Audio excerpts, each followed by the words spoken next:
Olá, veja os destaques de hoje do Assembleia em Foco, segunda edição. O Maranhão ganha destaque nacional em infraestrutura e emprego. O estado aparece entre os que mais evoluíram no país e tem a menor taxa de desemprego do Nordeste. A força da cultura indígena transformada em arte e empreendedorismo. Artesãos maranhenses mantêm viva uma herança ancestral que atravessa gerações. E veja ainda, em São Luís, a história e a cultura tomam conta do Centro Histórico com a Semana Nacional de Museus. A programação reúne caminhadas, exposições e atividades educativas. O Assembleia em Foco, segunda edição, está no ar.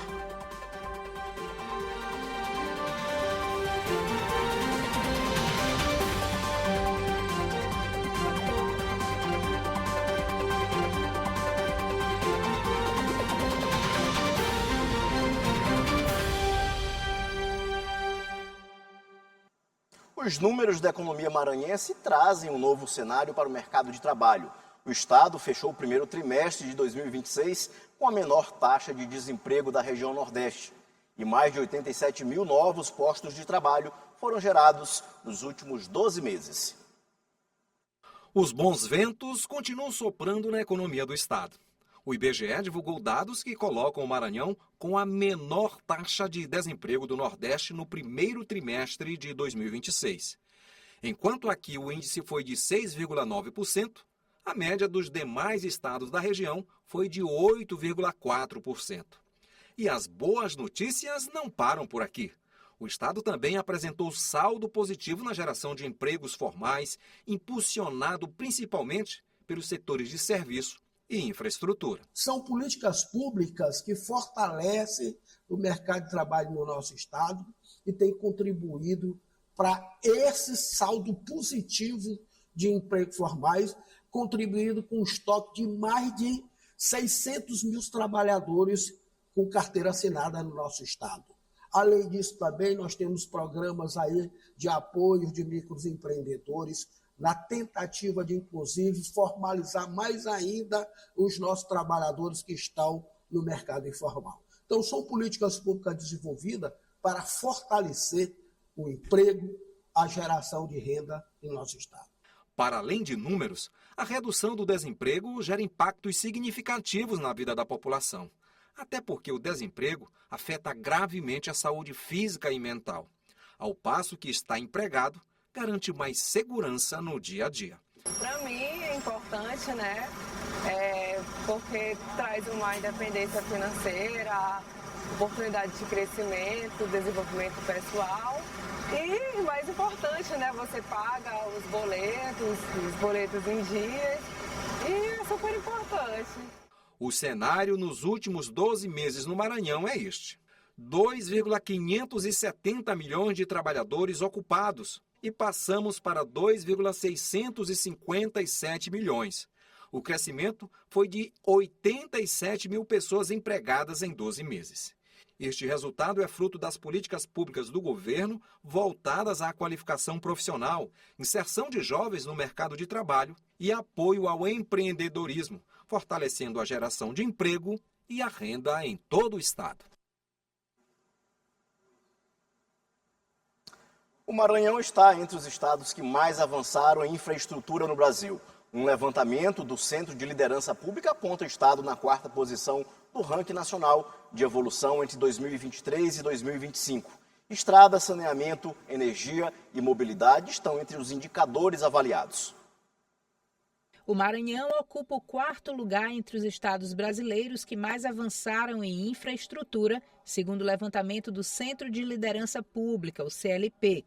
O ranking avalia a evolução dos estados entre os anos de 2023 e 2025, considerando indicadores como qualidade das rodovias, telecomunicações, energia elétrica, saneamento e mobilidade.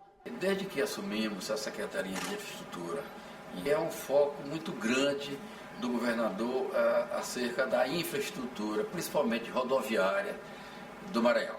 Nós temos quase 6 mil quilômetros de rodovias estaduais que a gente vem permanentemente dando manutenção. Para o secretário Aparício Bandeira, a entrega de rodovias importantes como a MA 372 e a Estrada do Cujupe, na Baixada, é exemplo da ampliação e reestruturação da infraestrutura viária do estado. Ao longo desse período também fizemos vários investimentos de rodovias novas. Eu posso citar como Mirador São Domingo do Azeitão, a gente está em execução de São Luís Gonzaga, a Trezideira do Vale, a duplicação de Santa Inês Pindaré, a de Luiz Rocha também já inauguramos. Executamos também a recuperação e a requalificação total de Cujupe para Pinheiro. Recuperamos uma estrada muito emblemática que é de Vitória, também a Pinheiro, Vitória do Mearim, e a estrada de Maria Rita. Aqui em São Luís já tivemos também a Metropolitana, a Litorânea, a requalificação da estrada da Raposa. Enfim, são várias obras que obras novas e de manutenção que o Estado vem. Veja no próximo bloco: sementes, cores e tradição. A arte indígena no Maranhão fortalece a cultura dos povos originários e também garante renda para muitas famílias. E veja ainda, em São Luís, a história e a cultura tomam conta do Centro Histórico com a Semana Nacional de Museus. A programação reúne caminhadas, exposições e atividades educativas. A gente volta já.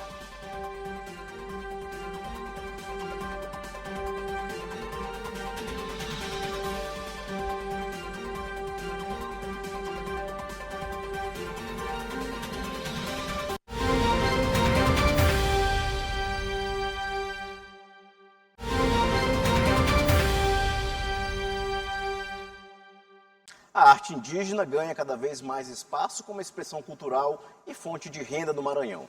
Peças produzidas com sementes, fibras naturais e saberes ancestrais mantêm viva a identidade dos povos originários e fortalecem o empreendedorismo indígena.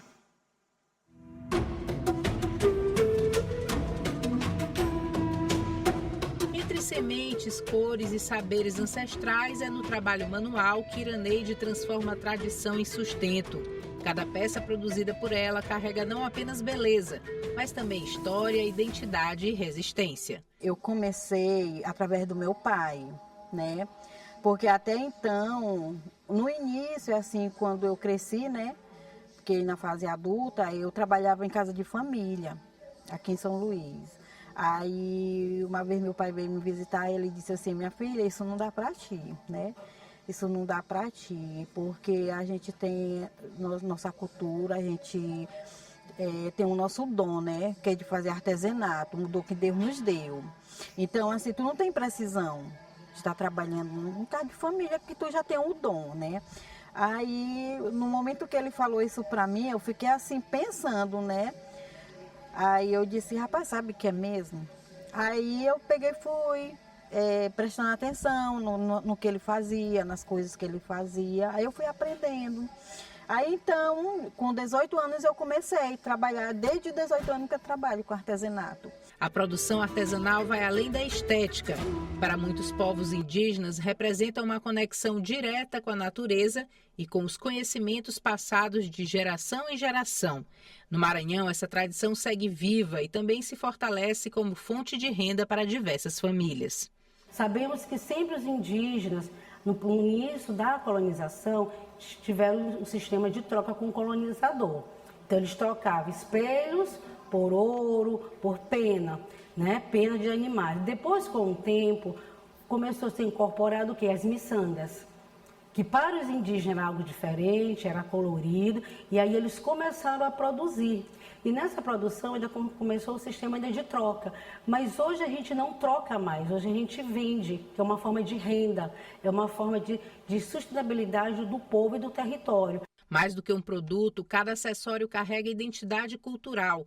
O uso de sementes, fibras naturais e técnicas tradicionais reforça o vínculo com o território e evidencia a importância de políticas públicas que incentivem e reconheçam esse trabalho. É sempre importante a gente ter essa valorização do artesanato, como eu falei, para a gente é sagrado, dentro desses espaços que nós temos no Maranhão. As feiras, né? Temos muitas feiras aqui na capital que são organizadas por outras secretarias e sempre tem indígenas participando e trazendo o seu artesanato para vender.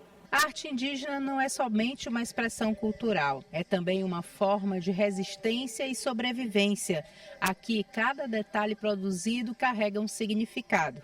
um saber ancestral e principalmente uma oportunidade de geração de renda. Valorizar esse trabalho é também reconhecer a história e a identidade dos povos originários. Ao transformar a tradição em empreendedorismo, artesãos como Iraneide mantêm viva uma herança cultural que atravessa gerações. Um trabalho que resiste ao tempo e ganha cada vez mais espaço, mostrando que a arte também é sustento, identidade e futuro. Esse cocá aqui ele é de penas de galinha, pena natural de galinha. Esse daqui ele é tecido no tear, que a gente faz ele no tear, a gente bota e faz. Agora, para a gente ter essas penas aqui é todo um processo. Esse daqui é o brinco, né, de pena, também ele é dessas penas que a gente compra em armarinho. Esse daqui também, a semente dele eu pego aqui em São Luís mesmo, né, no verão, que ele dá mais é no verão, no inverno ele não é muito... Não se dá bem com a chuva. Esse daqui é a pulseira de Leocene com a semente de Jussara pintado. Também confecciono elas.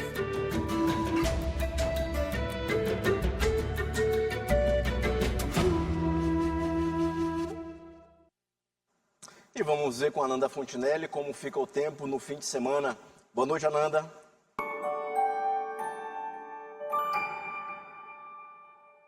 Olá, boa noite para você. Vamos ver como fica o tempo aí nesse final de semana aqui no Maranhão. Olha só, o clima segue com muita umidade, tem possibilidade de chuva em várias regiões do estado, cenário típico aí desse período. E também continua o alerta do Instituto Nacional de Meteorologia para acumulado de chuvas aí em parte do estado, então é sempre bom ficar atento aí antes de sair de casa. Em São Luís, o sábado deve começar com sol entre muitas nuvens, o tempo pode ficar abafado, mas tem possibilidade de pancadas rápidas de chuva na parte da tarde e à noite. A mínima é de 25, a máxima chega a 30 graus. E no domingo o cenário muda um pouquinho, só aparece entre nuvens, mas o tempo continua instável, com chance de chuva passageira durante o dia. A mínima é de 25, a máxima chega a 29 graus. Já na cidade de Barra do Corda, na região central do estado, o sábado será de calor e aumento de nuvens e tem possibilidade de pancadas de chuva aí, principalmente na parte da tarde. A mínima é de 23, a máxima chega a 32 graus no sábado. No domingo o clima fica parecido, né? Sol, calor, pancadas rápidas de chuva, especialmente no final da tarde. A mínima também é de 23, a máxima chega a 31 graus. E para a gente encerrar em Grajaú, o sábado deve ser de sol forte durante a manhã e vem aumento de nuvens aí, o que possibilita a chuva rápida na região. As temperaturas ficam entre 24 e chegam até os 33 graus. No domingo também o tempo continua quente, abafado, tem sol entre nuvens e tem chance de pancadas de chuva passageiras aí no finalzinho da tarde. A mínima é de 24, a máxima é de 32 graus. Então, mesmo com previsão de chuva em alguns momentos, dá para aproveitar o final de semana, só não esquece o guarda-chuva antes de sair de casa. É isso, bom fim de semana para vocês e segunda-feira a gente volta com mais previsão do tempo. Eu volto com você.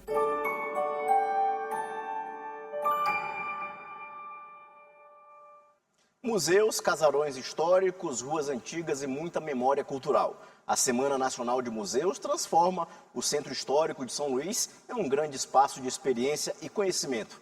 A programação segue até o dia 24 de maio, com atividades gratuitas em diferentes museus da capital. Entre casarões históricos, ruas de pedra e construções centenárias, São Luís virou cenário para uma programação que tenta aproximar o público da própria história.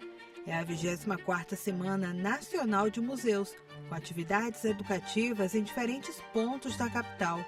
No Maranhão, este ano, 22 museus, entre públicos e privados, participam da programação. Uma das primeiras atividades da programação foi a caminhada ancestral pelas ruas do Centro Histórico de São Luís, um percurso que traz uma proposta diferente com um olhar mais marcante para a construção da capital maranhense. Durante o trajeto, que começou na Praça dos Poetas, personagens, manifestações culturais e lugares históricos ajudam a reconstruir memórias que já estão se perdendo com o passar do tempo. Segundo a secretária adjunta de Curadoria de Bens Culturais da Segov, a programação também inclui debates sobre a preservação da memória e o papel dos museus. A gente começou as nossas programações na segunda-feira, onde a gente teve uma caminhada, né, em parceria com o Instituto da Coral Caso, onde eles fazem o Caminho Ancestral, que é um passeio pelo centro histórico mais voltado para essa visão afro-indígena. Um pouquinho diferente da visão que a gente tem no museu tradicional, que tem uma história mais europeia. Então isso vai nos ajudar bastante, né, com relação à nossa mediação, com os nossos estagiários. Então esse passeio ele nos ajuda muito a ampliar a nossa visão e vai de encontro à temática desse ano, né, que é museus unindo o mundo dividido. A Semana Nacional de Museus acontece em todo o país até o dia 24 de maio. Para a secretária, o desafio é fazer com que mais pessoas ocupem espaços culturais que permanecem abertos o ano todo. O museu, além de uma instituição de lazer e cultura, ele é uma instituição educativa. Então, assim, enquanto você está passeando, levando seu filho, seu amigo, né, passeando, você está aprendendo um pouco mais sobre a sua realidade e sobre a realidade do mundo. Um convite a revisitar o passado e enxergar esses espaços muito além das exposições. Extremamente gratificante saber um pouco mais e agrega muito em mim como futura professora, agrega bastante, traz muito conhecimento para a minha vida que eu posso comentar com outras pessoas e fazer com que elas estejam inseridas também nesse contexto tão cultural e tão rico que é a nossa história.